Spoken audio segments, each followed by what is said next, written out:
কোরআনে কারিমে এই একটা সূরা, সূরা ইখলাস বা কুল হুয়াল্লাহ সূরাটা একমাত্র সূরা, যেই সূরা শুরু থেকে শেষ পর্যন্ত সবগুলো আয়াতে শুধু আমার আল্লাহর কথা বলা আছে। কোরআনের অন্য কোন সূরা এমন নাই যেই সূরার শুরু থেকে শেষ পর্যন্ত পুরো সাবজেক্ট আগা টু গোড়া পর্যন্ত সবগুলো বিষয়, সবগুলো আয়াতে শুধুমাত্র আল্লাহর পরিচয় দেওয়া হয়েছে, এমন আরেকটা সূরা নেই। যেহেতু এখানে শুধু আল্লাহর কথাই বলা হয়েছে, এই জন্য এই সূরাকে আমার অনেক বেশি পছন্দ হয়, এই জন্য এই সূরাকে অনেক বেশি আমি ভালোবাসি। আমার আল্লাহর আলোচনা এখানে। অন্যান্য সূরাতে কোথাও ইতিহাস, কোথাও হালাল হারাম, কোথাও বিধিবিধান, কোথাও অন্যান্য আলোচনা আছে, কিন্তু এই সূরায় শুধু আমার আল্লাহর কথা বলা আছে। এই জন্য আল্লাহর মহব্বতে এই সূরাকে আমি অনেক ভালোবাসি, কুল হুয়াল্লাহ সূরা।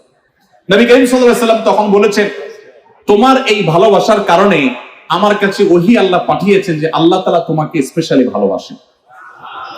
এবং অন্য বর্ণনায় আসছে নবী সাল্লাল্লাহু আলাইহি ওয়াসাল্লাম বলেছেন, হুব্বুকা ইয়্যাহা ইউদখিলুকাল জান্নাহ, তুমি এই সূরাকে যে ভালোবাসো, এই ভালোবাসার কারণে আল্লাহ তাআলা তোমাকে জান্নাতে প্রবেশ করাবেন, সে ওয়াদা করেছে।